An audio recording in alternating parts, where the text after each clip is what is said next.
일반 사람들도 너무나 잘 아는 그런 이야기이죠. 이게 사실은 설명이 그냥 필요 없는 그런 이야기입니다. 솔로몬 왕의 지혜가 어느 정도인지 얼마나 놀라웠는지 알게 되는 그런 본문이죠. 열왕기상의 1차 독자들, 이스라엘 백성들이 포로로 잡혀 있으면서 과연 이 솔로몬의 이야기를 들으며 어떤 생각이 떠올랐을까요? 우리 자녀들도 우리가 열심히 교육해서 지혜로운 재판관을 만들자, 아니면 우리에게도 이런 지혜로운 왕이 다시 필요하다라고 옛 일을 그리워했을까요? 이 열왕기상의 1차 독자들, 즉 바벨론 포로로 있으면서 이 말씀을 듣는, 또 기록된 이 말씀을 듣는 사람들이 과연 어떻게 이 말씀을 들었을까요? 우리가 지난 시간에는 솔로몬 왕이 1,000번제를 드렸다는 그런 이야기를 함께 나눴죠. 백성들은 많고 자기는 연약하기 때문에 하나님 저에게 듣는 마음을 주세요라고 솔로몬이 하나님께 기도하였습니다. 그랬더니 하나님께서 그 기도가 합한 기도여서 듣는 마음도 주고 구하지 아니하는 것들도 하나님께서 주시겠다라고 해서 솔로몬이 그렇게 꿈을 꾸게 되었지요. 그 결과 오늘 본문처럼 지금 솔로몬은 놀라운 지혜를 가지게 되었고 실제 판결하는 현장에서 하나님이 주신 그 지혜로 판결하는 것을 보여주고 있습니다. 자, 그렇다면 이제 이 이야기는 과연 1차 독자들에게 어떤 의미였는지, 더 나아가 오늘을 살고 있는 우리에게는 이것이 어떤 의미였을까라고 하는 것을 조금 생각을 해보면서 오늘 우리가 본문을 통해서 하나님의 은혜를 발견하고 함께 기도하기를 원합니다. 오늘은 이제 이 전체적인 이야기를 쭉 함께 나누고 우리가 기도 제목은 각자 한번 우리가 찾아보는 겁니다. 매번 똑같은 게 아니라 이제 오늘은 각자 기도 제목을 한번 좀 찾아보는 거예요. 자, 오늘 본문에 이제 들어가 보는데요. 두 여인이 나오지요. 16절을 보니까 이 여인이 어떤 사람들이라고 이야기하나요? 몸을 파는 창기라고 말씀합니다. 이 여인들이 어디에 사는지 어느 나라 사람인지 이야기해 주지 않고 있어요. 그냥 두 여인이 창기라고만 하고 있는 겁니다. 그런데 이 두 여인이 거의 같은 날 애를 낳았다는 거예요. 3일 간격으로 해산한 두 명의 창기라는 이야기입니다. 남편에 대한 이야기가 있어요, 없어요? 없어요. 창기여서 그런지 몰라도 남편에 대한 이야기는 제가 눈을 씻고 봐도 못 찾았습니다. 그렇다면 남편이 누구인지, 애들을 어떻게 부양해야 하는지 이런 이야기들은 우리가 하나도 알지 못합니다. 이건 전적으로 우리 읽는 사람들의 몫으로 남겨둔 거예요. 분명한 건 두 명의 창기가 3일 간격으로 애를 낳았는데 이 두 사람이 한 집안에 있었다는 겁니다. 거의 같은 때 임신했고 아마 그래서 임신하는 기간 동안 같이 배가 불러갔겠죠? 여러분 그때 사이가 좋았을까요? 안 좋았을까요? 안 좋았을까요? 여러분 그런가 봐요. 서로 이렇게 배 나온 사람들이 있으면 서로 사이가 안 좋아요. 남편도 없고. 그런데 제가 보기엔 좀 괜찮았을 것 같아요. 의지할 데가 없잖아요. 서로. 배는 불러오죠. 남편은 누군지도 제대로 나타나지도 않죠. 한 집에서 두 여인이 아마 서로 형제 자매처럼, 또 어떨 때는 남편처럼 그렇게 의지하지 않았겠어요? 물론 그런 이야기는 없습니다. 하지만 우리가 생각을 해보는 거예요. 과연 두 명의 창기가 배가 불러오면서 이 사람들은 어떻게 그 한 집에서 살아갔을까? 무슨 소망이 있겠어요? 그러나 그 낳는 애, 그 애를 보고 또 서로를 보면서 아마 외로움을 견디면서 둘이 살아왔을 줄 압니다. 그렇게 나쁜 사이는 아니었을 거예요. 물론 우리가 지금 쟁론하는 것을 보고 그 사람들의 사이가 안 좋았을 거다라고 생각을 하는 거죠. 근데 사실은 그전에는 모르죠. 어떻게 지내는지. 그러나 두 외로운 사람들끼리 동변상련이라고 같이 배불러 오면서 아마 쟁론하면서 살지는 않았을 줄 압니다. 그런데 지금 커다란 문제가 생긴 거예요. 한 여인의 이 부주의 때문인지 아니면 아이가 문제가 있었는지 몇 날이 못 되어서 한 아이가 죽게 된 겁니다. 남편도 없이 홀로 아이를 낳았는데 이 아이가 하룻밤에 죽어버린 거죠. 이 여인은 얼마나 당황했을까요? 그런데 이 여인은 슬퍼하는 것도 잠시 있다가 잊고 한 집에 머무른 다른 아이가 떠오르게 된 겁니다. 이때 나쁜 생각이 떠올랐겠죠. 살아있는 아이와 자기의 죽은 아이를 바꿔치기 하는 겁니다. 그 엄마가 자고 있을 때. 그래서 아침이 되어서 젖을 물리려고 아이를 깨웠는데 내 아이가 살아있었는데 아이가 죽은 겁니다. 근데 자세히 확인을 해보니까 그동안 내가 몇 날 동안 품었던 아이가 아닌 거예요. 그거를 발견한 겁니다. 그래서 너무 놀라 이제 이 여인이 바로 다른 방에 있는 그 여인에게 가서 보니까 이 여인이 그동안 내가 품고 있던 아이를 안고 있는 겁니다. 그래서 그 아이를 내놓으라. 그 산 아이가 내 아이다 라고 했더니 산 아이를 품고 있는 여인이 무슨 얘기냐, 이 아이는 내 아이다 라고 이제 쟁론이 붙은 거죠. 각자 앞으로 어떻게 살아갈까 서로 염려가 되긴 했지만 그리고 서로 의지하면서 아이를 보고 힘을 내던 그런 여인들이었습니다. 그런데 지금 아이 하나가 죽자 살아있는 아이가 내 아이라고 지금 서로 주장하게 되면서 한 집에 사는 두 여인은 이제 같이 살 수가 없게 된 거죠. 내 아이를 찾기 위해 또 지키기 위해 이제는 서로 물고 뜯는 관계가 돼버리고 만 겁니다. 자, 그럼 이 여인들의 문제를 누가 해결할 수 있을까요? 이들은 창녀들입니다. 사회적으로 이들은 동네 밖에 있는 사람들이에요. 동네 안에 있을 수가 없겠죠. 남자들이나 이 여인들을 찾아왔을까요? 아마 동네에 함께 있던 여인들은 찾아오지 않았을 줄 압니다. 또 이들의 문제를 나서서 해결해 주려고 하는 사람도 없었을 줄 압니다. 지방 재판관이라든지 또는 장로들이라든지 성문에서 재판을 했다라고 하는 기록은 일절 찾아볼 수가 없습니다. 곧 중간에 있는 사람들은 이 문제를 해결할 관심, 해결하고 싶은 관심도 없고 해결할 능력도 없다는 거죠. 이것은 곧 왕만이 해결해 줄 수 있는 문제가 있다는 것 아닐까요? 왕만이 이 문제를 해결해 줄 수가 있는 겁니다. 타인에게 관심과 사회적으로 소외된 자들의 싸움에 관심을 둘 그런 여유 있는 타인들이 없다는 거예요. 사람들이 없다는 거죠. 하나님께서 열왕기에 기록한 이 솔로몬 왕은 바로 그러한 사회적 약자에게까지 관심을 가지고 돌볼 줄 아는 자였다라고 하는 것을 지금 보여주는 겁니다. 그러니까 솔로몬 왕은 가까이 있는 높은 사람들에게만 관심이 있었던 게 아니라 사회적으로 저기 멀리 떨어져 있는 가장 소외된 바로 그런 창기와 같은 사람의 이야기들도 들어주는 왕이었다. 이거를 지금 이야기를 하고 있는 거죠.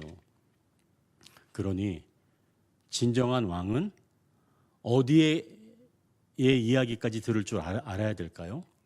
가장 멀리 사회적으로 약자, 배려를 해줄 수밖에 없는 바로 그런 자들의 이야기까지 들을 줄 아는 바로 그 사람이 진정한 왕이다라고 하는 것을 아마 이 본문에서 읽어내야 하는 줄 우리가 믿습니다. 1차 독자가 아마 그것을 알았을 거예요. 솔로몬 왕이 적어도 사회적 약자의 그런 이야기까지 드러냈던 인물이었다. 그러니까 하나님께서 그런 왕을 우리에게 주셨다라고 하는 것들을 아마 기억을 했을 줄 압니다. 자, 그러면 아주 멀리는 그 누구도 드리려고 하지 않는, 그래서 사회적으로 고립되었거나 밀려있는 그런 사람들의 이야기까지 들을 줄 아는 그런 왕이 필요하다는 말씀인데요. 결국 내가 왕에게 이런 이야기를 들려준다면 사실은 왕은 그 이야기를 들어주고, 사실 어떻게 보면 들어주는 것만으로도 굉장히 감동하겠죠. 아니 뭐 요즘 뭐 TV에 나오지 않아요? 뭐 대통령이 뭐 그냥 손만 잡아주면 막 그냥 막 감동하고 그러잖아요. 그죠? 아마 이야기를 들어주는 것만 해도 굉장히 감동이겠죠. 그러나 왕은 들어주는 것만 해서 끝나면 안 됩니다. 그 들어준 것을 해결할 수 있는 능력까지 갖추고 있어야 된다는 거예요. 그래서 1차 독자들에게 하신 말씀이라면 오늘 우리에게도 이제 들려줄 말씀이 있는 줄 압니다. 요즘은 이제 이 CCTV가 많이 설치되어서 웬만한 일들은 전부 알 수가 있죠. 뭐 하다못해 지금 우리 교회도 CCTV가 설치되어 있잖아요. 그러니 사실은 웬만한 일들, 어떤 사건 이런 것들은 거리 곳곳에 설치되어 있는 CCTV를 보면 금방 CCTV를 가릴 수가 있습니다. 누구 잘못인지 금방 알 수 있어요. 이 여자가 자기 죽은 아이를 갖다 놨네. 금방 알 수가 있다는 거죠. 그런데 요즘도 아직 모르는 게 있습니다. 뭘 모를까요? 그건 바로 왜 그런 일을 하게 되었는가.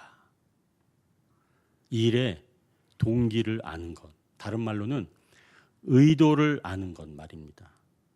어떤 마음이었기에, 어떤 사정이었기에 라고 하는 그런 동기, 이런 동기들은 CCTV로는 알 수가 없죠.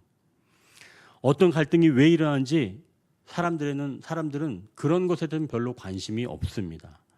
피곤해서 관심이 없기도 하고 듣고 해결해 줄 능력도 없기 때문에 관심을 가질 수가 없는 거죠.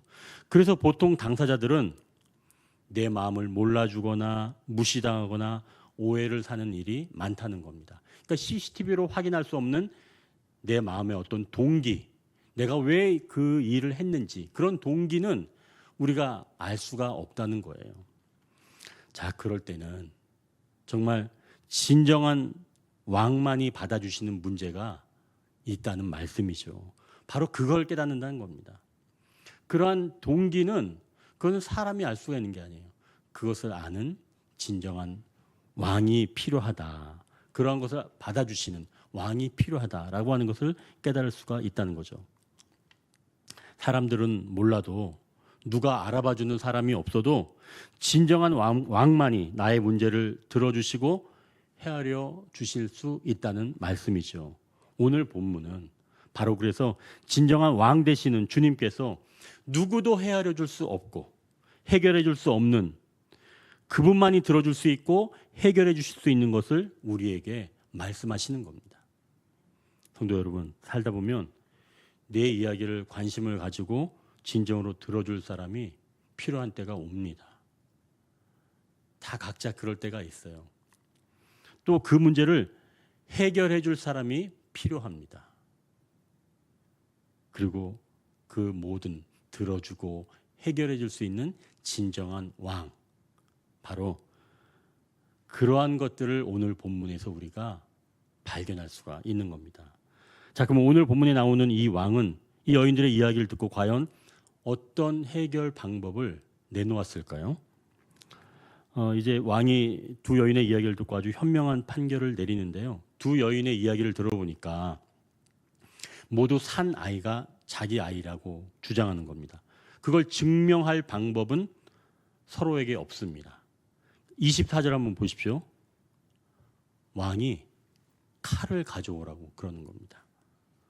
혹시 왕이 아이의 피를 받아가지고 혈액형 검사라도 하라고 하는 걸까요? 25절의 왕은 이렇게 명령합니다. 산 아이가 누구의 아이인지 모르니까 공평하게 반씩 나누어서 이 여인에게 반을 주고 저 여인에게 반을 주라는 겁니다. 이렇게 명령을 내리는 거예요. 진짜 아이를 둘로 나누려는 것은 아니었겠죠. 다만 그 이야기를 듣고 여인들이 과연 어떻게 반응하는지 아마 그것을 보려고 했던 것이겠죠. 마음의 소리를 들으려고 했던 겁니다. 자, 이제 왕이 명령을 내리고 집행관이 칼을 붙잡았습니다. 이제 26절 상반절을 우리가 같이 한번 읽겠습니다. 그 산 아들의 어머니 되는 여자가 그 아들을 위하여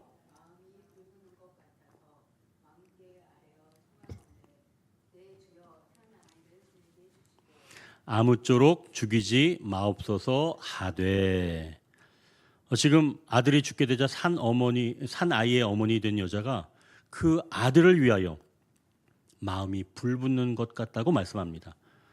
살아있는 아들이 죽을 때 어머니의 마음이 바로 이런 것 아니겠어요? 마음에 불이 붙는 겁니다. 솔로몬이 본 것은 바로 이것입니다.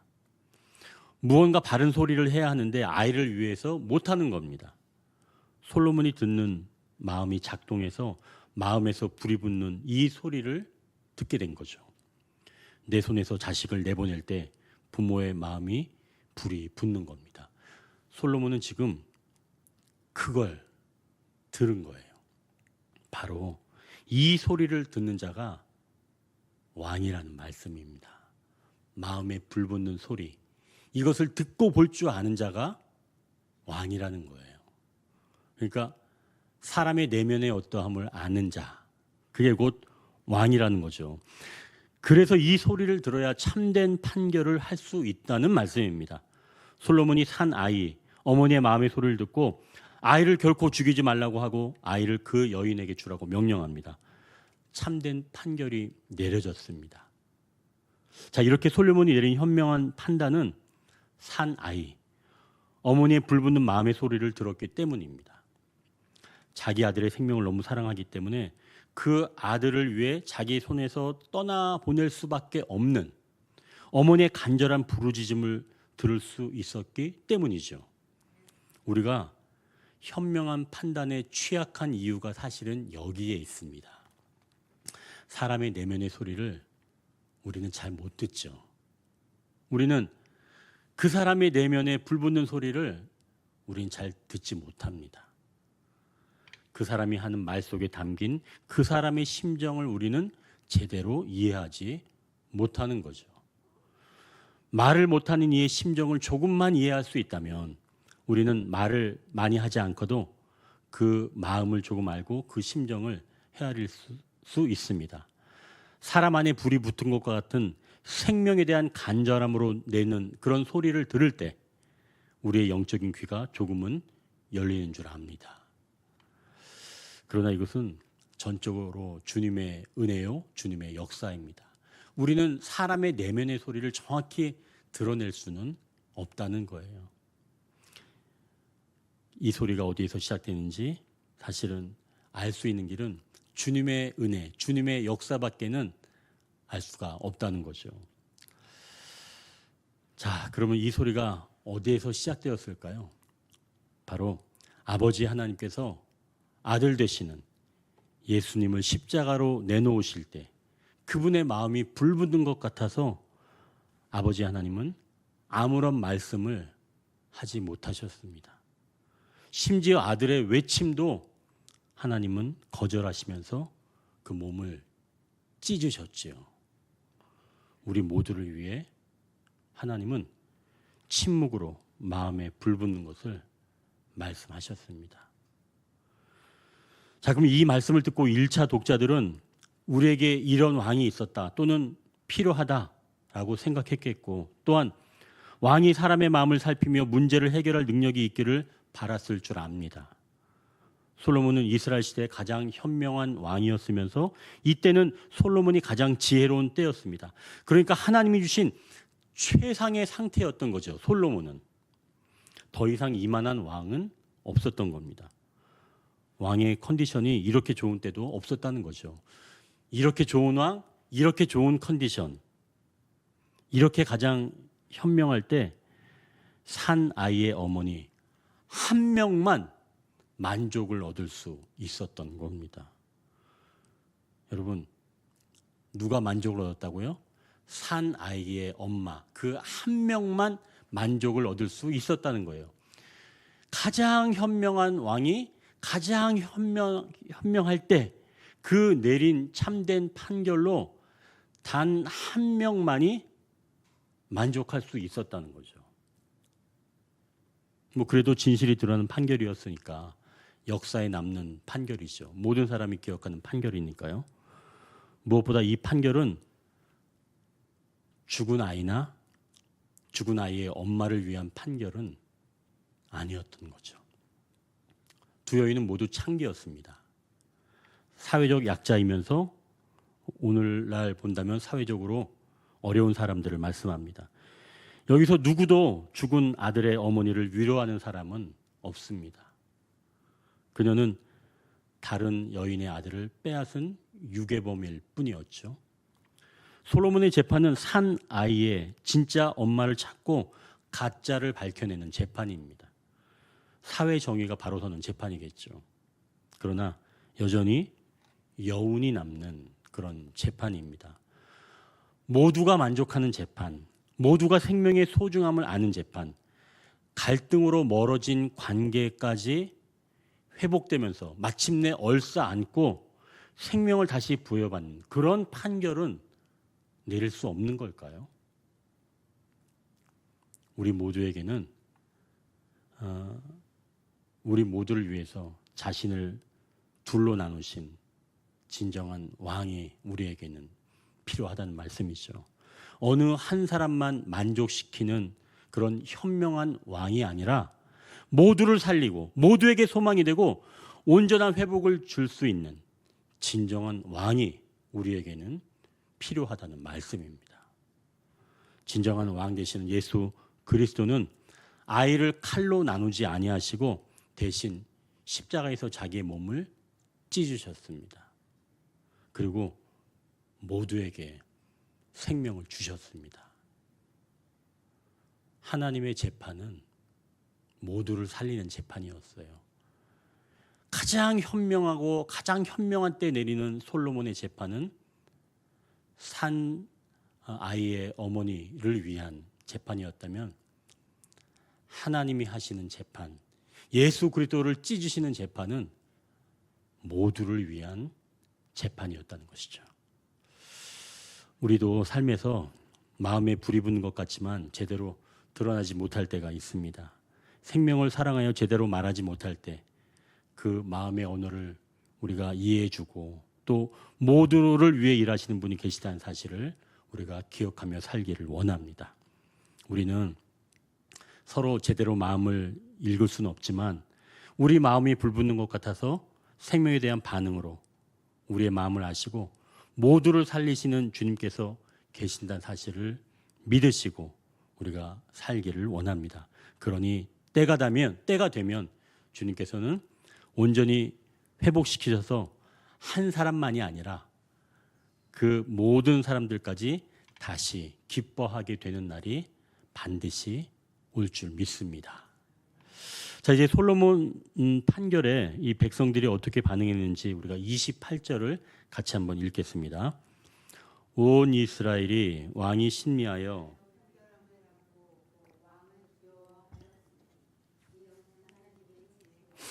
그의 속에 있어 판결함을 봄이더라. 이 백성들이 지금 이 판결을 두고 누구로부터 온 판결이라고 했다는 거죠? 하나님으로부터 온 것임을 보고 두려워했다는 거예요. 어떤 증인도 물증도 없이 진실을 밝히는 모습을 보고 이 지혜는 사람으로부터 온 것이 아니라 출발이 하나님으로부터 왔다라고 하는 것을 백성들이 깨닫게 되고 그때 솔로몬을 두려워하게 되었다라고 하는 거죠. 솔로몬 왕은 거짓된 여인을 밝히고 생모를 찾아준 겁니다. 그러니까 한 여인에게만 만족할 판결을 내렸는데도 지금 백성들은 왕을 두려워하였다고 말씀하는 거죠. 물론 그 지혜가 하나님으로부터 나왔기 때문에 두려움이겠죠. 열왕기에는 바로 이런 왕을 주신 하나님이 계신다는 사실을 이스라엘 백성들이 기억하기를 원하는 것은 아니었을까요? 사회적 약자에게 관심을 가지고 그들의 아픔을 듣는 왕을 주신 하나님, 그리고 그 왕은 듣는 것뿐만 아니라 해결할 수 있는 능력도 가지고 있다는 것을 오늘 본문을 통해서 보여주십니다. 그러한 왕에게 백성들은 두려움을 가지게 되었다는 말씀이지요. 그래서 비로소 하나님은 듣는 마음을 구했던 솔로몬에게 이제는 백성들이 그를 두려워하면서 그가 영광을 받을 수 있도록 만들어 주셨다는 거죠. 그러니 솔로몬의 기도 제목, 하나님께서 주시겠다고 하는 것들을 결국은 그 솔로몬이 다 받게 된 겁니다. 자, 그럼 이제 우리가 여기서 볼 때 그러한 왕에게 백성들은 지금 두려움을 갖게 되는데요. 그렇다면 자신을 내어주시고 모두를 살려주신 그런 진정한 왕 되시는 예수님께는 우리가 어떤 두려움, 어떤 경외함을 가지고 살고 있나요? 아니, 한 사람만 만족하는, 그게 하나님부터 왔지만 한 사람만 만족할 수 있는 재판을 했다고 했는데도 다들 두려워했는데, 모두를 살리신 예수님에 대해서는 우리가 어떤 두려움을 가지고 있는가 말입니다. 아마 한 사람만 만족시켰던 사람에 대한 두려움, 그것보다도 좀 못하지 않을까 하는 그런 마음이 저는 이 본문을 통해서 사실은 좀 느껴졌습니다. 그래서 우리는 진정한 왕 되시는 예수님을 기다리는 자들로, 그리고 그분을 진정으로 경외하기를 바라는 하나님의 그 마음이 담긴 그런 말씀으로 우리가 읽고 살아가야 하는 줄 믿습니다. 그래서 두렵고 떨리는 마음으로 주님을 경외하고 마침내 우리가 또 구원을 향해 더욱더 달려가는 저와 여러분 되시길 주님의 이름으로 축원합니다.